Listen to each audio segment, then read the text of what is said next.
Hit. Top right corner.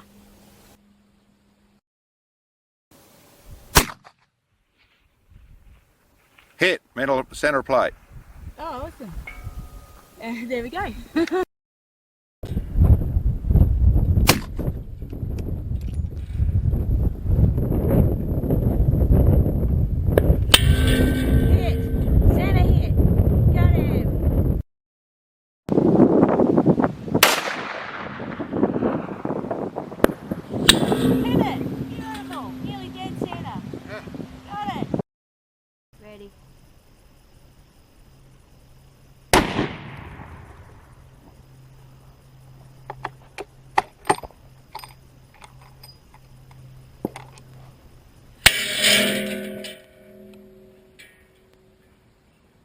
G'day everyone. Today I want to start a video on doing a project that I've been setting up for, and that's essentially building a budget ELR rifle. That is talking about a rifle that is going to be used for ELR in the way of extreme long range shooting. That's what I'm setting the rifle up for, and I'm putting it together in a fashion of where I can build it out of good quality but not high cost components. So in that mind, I'll go through the process of what I do and what I have done to get to that place. And to start off with, I went through the normal process of selecting a caliber. Now there's lots of calibers this could obviously be, lots of things can be ELR.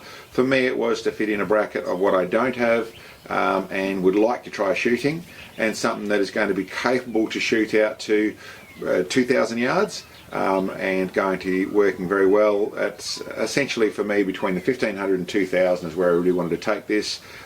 Still going to have to shoot well to shoot at 1,000, and I suppose what I'm really aiming for is something that the average guy who's got access to property or access to extreme ranges, we're more likely aiming for that sort of distance. Now in that mind, what suited me, I have the 243, I have the 308, we have a 223, we have a range of things. What we don't have is any of the 6.5s. And in a 6.5, my honest call, there's obviously the 6.5 Creedmoor that is very popular, and in truth I was attempting to stay away from that, and I was really more likely to go with the 260 Remington. Was really more of where my aim was going to be, or there's obviously the Swede, there's other things we'd go with, but going a 6.5. But what I will go through is I am doing this in a genuine form, and that means that you may have a particular caliber you want to get, but if you're going to do that in a budget, or you're going to do that in a time frame, then you're going to have to work with what your area, your country, your state, the time frame of things, whether you can get things. Might be a great thing, lots have got them, but you've got to wait 6 months or 18 months to get that particular rifle in that caliber. That moves things around. For us, when I went through and looking at a budget and looking at quality and looking at all the rest of it, I had looked at the 260 in a Tikka, I'd looked at in a Savage, I looked at the different choices in the 260 Remington, and found all of them I was spending a reasonable amount to get something that was a bit more than I was chasing in the way of the stock and bits and pieces. I wanted to go through and do a complete build, so I didn't want to buy something, I wanted to build something. And what it came down to was actually underneath in here is this Howa 1500, which I have a Howa already in our 243, but this turned into, inside here, I'll start to take the boxes out of the road, a 6.5 Creedmoor. So not particularly where I was aiming, like I said, but absolutely nothing wrong with the caliber. A little bit more, a little bit tend to stay away from the popular side of things, but here we are with a 6.5 Creedmoor in a Howa 1500. So this is, we actually bought it not just as an action, bought it with this very cheap plastic stock, basically as a rifle combo.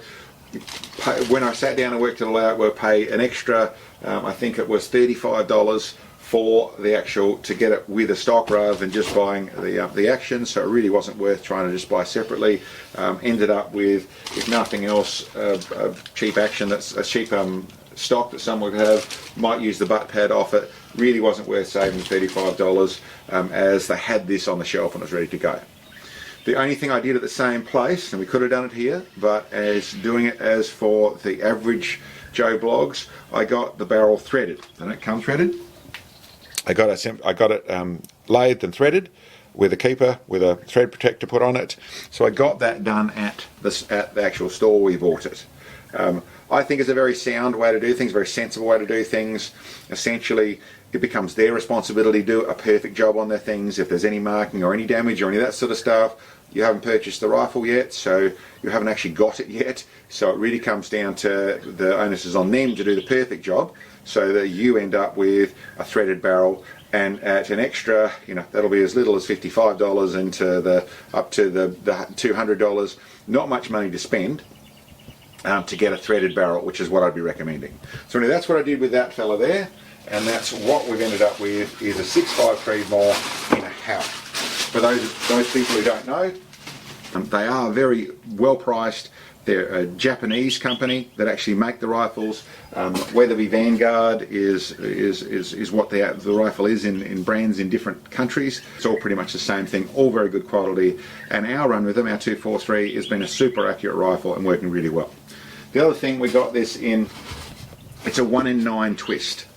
Now, I would say if you go through the process that I've mentioned previously, when you are looking at doing this sort of thing, I'm actually looking at the caliber, I'm looking at the bullet I want to run.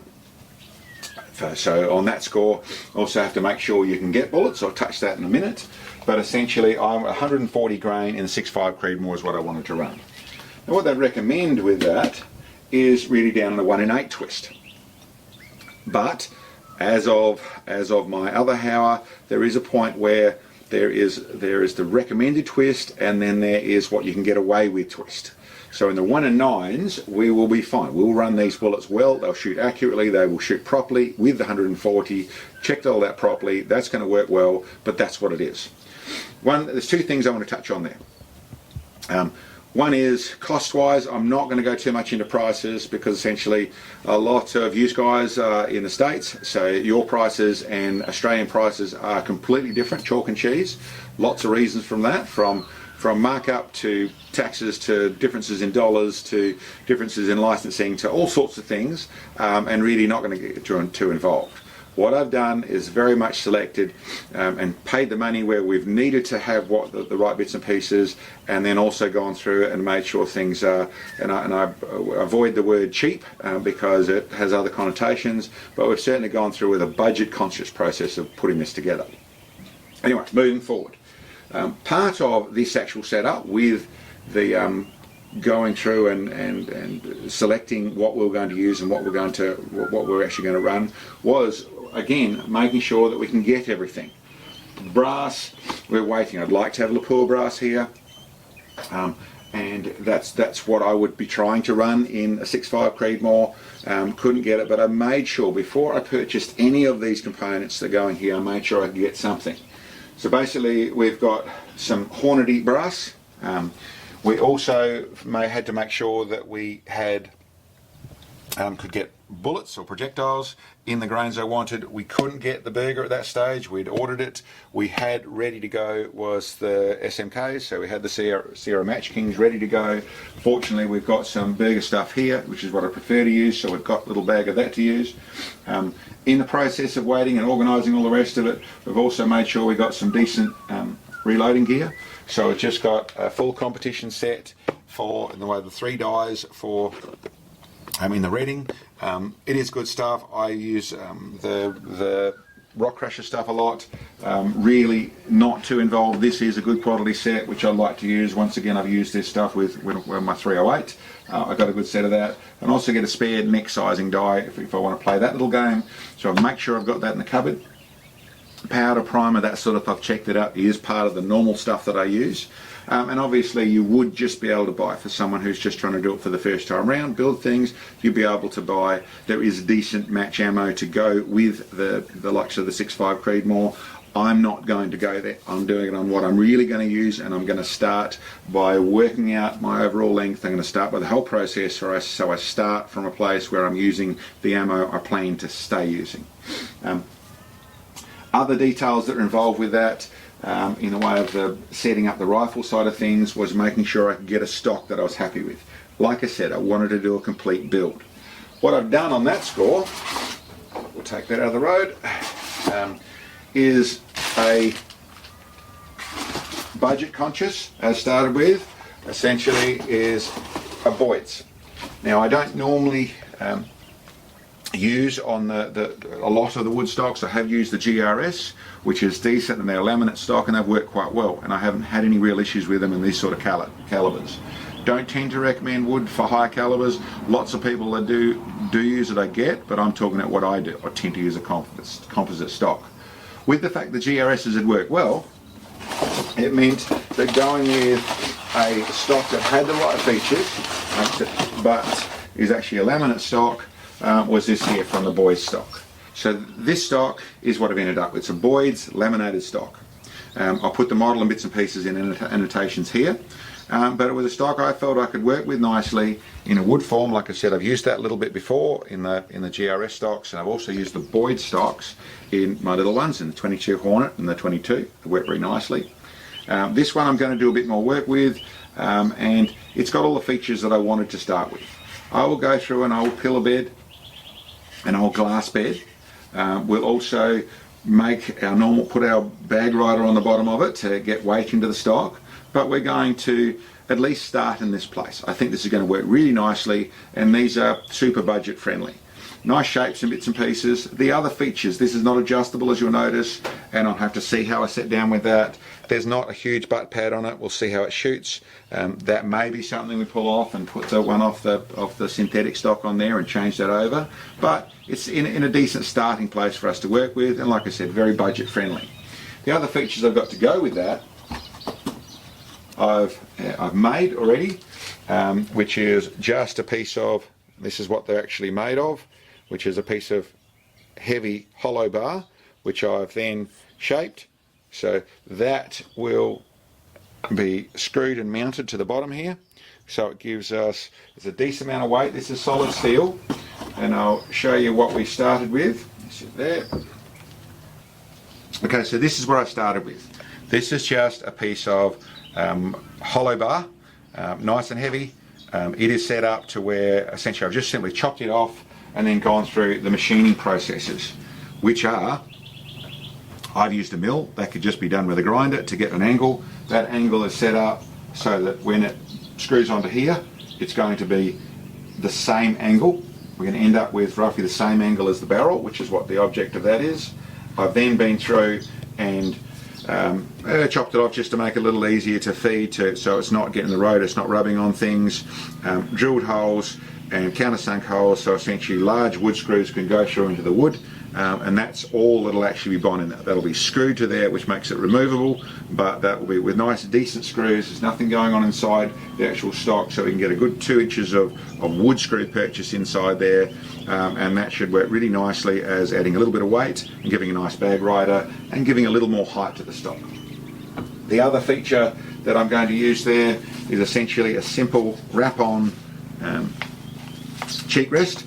So this is actually a bullet holder cheek rest. It's a simple system that has some adjustable foams to change the height of things.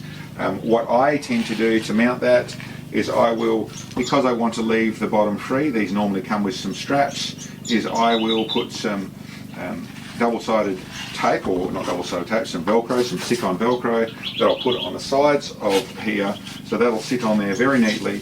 It'll give me my adjustment so I'll get onto the cheek properly, and makes this, once again, a very budget conscious way of doing that side of things. So that's essentially the stock in the basics of it. Another feature about this stock, I should say, is this is a stock that has proper round forend. So rather than having a wide forend to sit on a bag, not planning on shooting on a bag, this is for ELR side of things, like I said, so it's set up more on a hunting side of things, and that lets it accept the likes of once again, budget conscious, a Harris Spytod that actually grips to the top of this front lead and is going to be able to sit down and mount properly just using one of the swivel slings. So essentially that's that piece. This action does come with a internal box magazine. I do have, once again this is reality of it, I do have from my old Howa, I have actually a plastic bottom metal set up on there, so I have the ability to mount that if I want to for magazines. I will probably go with a steel unit of that as we go down the track, but at the moment this is set up so I have the ability to put in with a 5 and 10 magazine on that side of things. So essentially that's the stock. Another important feature of what we're going to do is setting up the scope. And what for that means, I'm going to use essentially, I went through in the way of budget conscious once again. I went through to what I could use scope wise with what I know to a degree, but also doing as much turning over the rocks to see what I could come up with in the way of keeping that very much in the way of wallet friendly. What I've come up with, and we haven't used before but we'll see, is this Sightron S-TAC. This unit here is a pretty decent little scope. It has the features. It is not perfect. It's not a night force. It's not even quite as good as the likes of the S3 Sightrons. But in the way of its glass quality, from what I can see, what I've looked at, is very good. Its features in the way of what it has are just about up there. It has covers at the moment, but we have our, essentially you take your covers off, we have essentially some tactical turrets which are going to work nicely. It has up to it has 80 MOA of adjustment, so it's decent. It's not 100, it's not 120, but it's still 80, so it's a decent adjustment on that side of things. It has, I think it's not quite 80, but it's similar on its windy side of things, so it's very good in the way of its adjustability for that side of it, and it's seems to have nice glass, has a good reticle. Very important thing for any of this sort of stuff is a proper reticle, so you can go to holdover, you can use it properly, and the MOAR2 reticle, same as the Sightron Series 3s, are very good, very like the reticle. Has a decent power range from essentially the 4 to 20 is what it's actually running the power range, and from what I've seen it looks like a decent scope. 80 MOA, so budget scope, 80 MOs I'm looking at, so that meant what I needed to end up with is 80 MOA of, or actually half of that I should say, 40 MOA of rail in this. So then I can use the complete MOA adjustability in this scope. To do that, I've got a 20 MOA rail, 20 MOA Picatinny rail to go on there, and I've got a 20 MOA set of rings, a set of Night Force rings. Now these are probably not the cheapest that you can purchase in the way of that side of things, but this is a piece that I have in my stocks, in my cupboard. I have off a different rifle, I have this, so I have a set to go with here, but this is still the way I would do this in without having to go the custom route. 20 MOA is pretty easy to find, 20 MO here, put them together, got 40 MOA. We'll see how it all bolts up, but this should pretty much be a bolt together and get full adjustment out of that scope. And if there's any free adjustment, we might end up where we've got 85 or 87. We'll see what we end up when we put it all together. Those are those two features. The other feature, I'll use one of mine. I've got a little 2-port, which is the 2-port muzzle brake, which I'll put onto the thing, so that's set up to go on there. A 2-port one of those. So I think that is pretty much a list of what we've got rifle-wise, what we're putting together. I would like to stress that the way I'm putting it all together is in a fashion that really anyone can do. It is to end up with a precision ELR rifle, so extreme range rifle. And this rifle could do other things. It is not designed, it is not trying to be a match rifle, it's not trying to be a rifle to go and do a precision rifle match with it. It is designed to do ELR, and it is the way I would do it. It is what I'm trying to say there. I'm not trying to tell anyone how to suck eggs. I'm not trying to tell people the right way to do things.